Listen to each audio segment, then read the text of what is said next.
కర్ణాటక ఎన్నికలలో రేవన్న ఎపిసోడ్ ఒక ప్రధానమైన అంశంగా మారిపోయింది.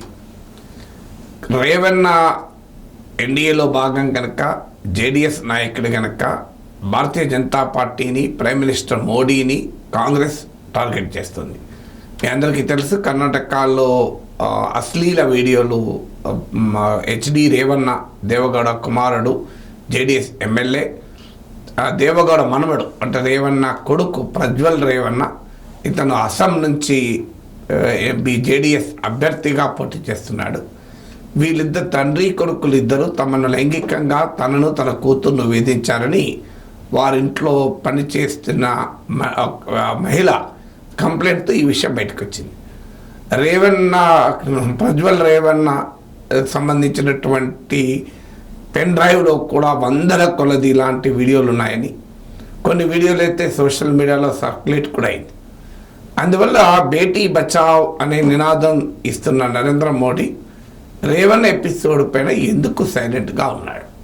గతంలో హత్రాస్లో దళిత మహిళపైన అత్యాచారం జరిగింది. దాంట్లో బీజేపీ సిట్టింగ్ ఎమ్మెల్యే పాత్ర వహించాడు. కానీ దానిపై కూడా మోడీ మౌనంగా ఉన్నాడు. అలాగే మహిళా రెస్లర్లు, బీజేపీ ఎంపీ అయిన Brij Bhushan Sharan Singh wrestling federation of India అధ్యక్షుడు తమను లైంగిక వేధించారని భారతదేశానికి ఒలింపిక్స్లో మెడల్స్ తెచ్చిన మహిళా రెస్లర్లు నెలల కొద్దీ పోరాటం చేశారు. కానీ బ్రిజ్భూషణ్ శరణ్ సింగ్ యూపీలో కొన్ని పార్లమెంట్ నియోజకవర్గాల్లోనే ప్రభావం చూపగలిగే నాయకుడు కనుక బీజేపీ ఆయనపై చర్య తీసుకోలేదు, రెస్లర్లకు న్యాయం జరగలేదు. మోడీ ఈ సుదీర్ఘకాలం నెలల తరబడి రెస్లర్లు పోరాడుతున్న ఒక్కరోజు నోరు విప్పి మాట్లాడలేదు. అలాగే గతంలో కాశ్మీర్లో 8 ఏళ్ల బాలిక, బక్రేవాల్ కమ్యూనిటీకి ఇచ్చిన బాలిక పైన ఒక ఆరాధనా స్థలంలో అత్యాచారం జరిగితే మోడీ మౌనంగా ఉన్నారు. అలాగే మణిపూర్లో మహిళల రేప్ ఇన్సిడెంట్ జరిగితే పార్లమెంట్ దద్దరిల్లినా కూడా రేపే కాదు, నేకడ్గా 2 మహిళల్ని పరేడ్ చేయించారు పోలీసుల సమక్షంలో.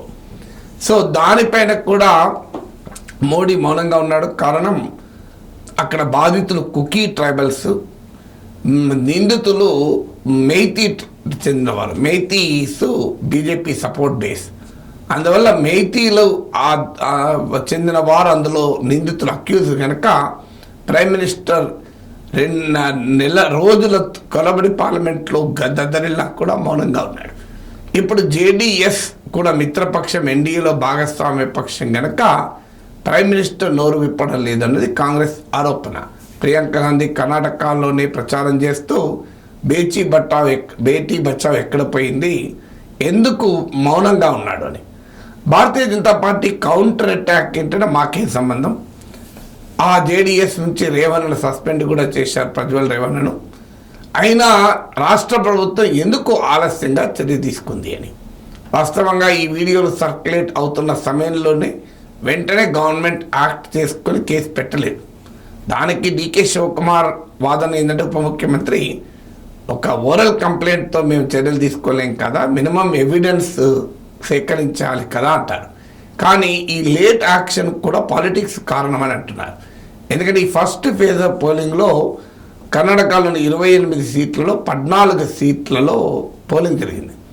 ఈ ఫస్ట్ ఫేజ్ ఆఫ్ పోలింగ్ అయ్యేదాకా కర్ణాటక ప్రభుత్వం యాక్ట్ చేయలే. ఈలోగా ప్రజ్వల్ రేవన్న దేశం విడిచి కూడా వెళ్ళిపోయాడు. ఎందుకు యాక్ట్ చేయాలంటే కర్ణాటకలో ముఖ్యమంత్రిగా ఉన్న Siddaramaiah Kuruba community, Deve Gowda Vokkaliga community strong man, ఒక్కలిగలో ఫస్ట్ ఫ్యామిలీగా దేవగౌడ కుటుంబాన్ని భావిస్తాడు. ఒక్కలిగాలకు కుర్బాలకు కూడా రిలేషన్స్ అంత బాగా ఉండవు. అందువల్ల కావాలని కుర్బా నేపథ్యం కలిగిన సిద్ధరామయ్య ముఖ్యమంత్రిగా ఉండి ఒక్కలిగా కుటుంబాన్ని, ఫస్ట్ ఫ్యామిలీని టార్గెట్ చేశారు అన్న విమర్శ వస్తే ఒక్కలిగా ఓటు పోతుంది అని కాంగ్రెస్ అనుమానపడి ఉండాలి అని బీజేపీ వాదన. ఎందుకంటే డీకే శివకుమార్ ఒక్కలిగా, కానీ దేవగౌడనే ఒక్కలిగలో టవరింగ్ లీడర్. అందువల్ల అన్ఫార్చునేట్లీ మన దేశంలో క్రైమ్గా చూడరు. మా కులం వాడైతే, మా మతం వాడైతే మేము సమర్థిస్తాం, మాట్లాడడం కావాలంటే అని.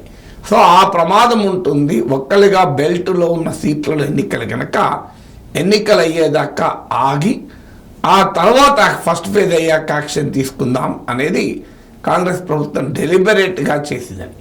ఇంకో వాదన ఏంటంటే లెట్ దిస్ వీడియోస్ మొదలు ఏ పొలిటికల్ పార్టీని ఏం చేస్తుంది, యాక్షన్ కన్నా ముఖ్యం పొలిటికల్ మైలేజ్ కావాలి.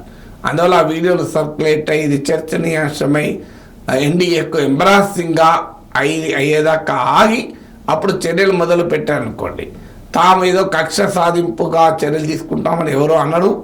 అదే సమయంలో రేపు చట్టం శిక్షించకపోయినా రాజకీయంగా మాత్రం శిక్ష అనుభవిస్తారు. అది కూడా బహుశా వ్యూహమై ఉంటుంది. కారణం ఏదైనా ఇలాంటి అశ్లీల వీడియోలో డర్టీ పిక్చర్స్తో వాళ్ళు రాజకీయాల్లో ఉండే అర్హత మాత్రం కోల్పోతారు.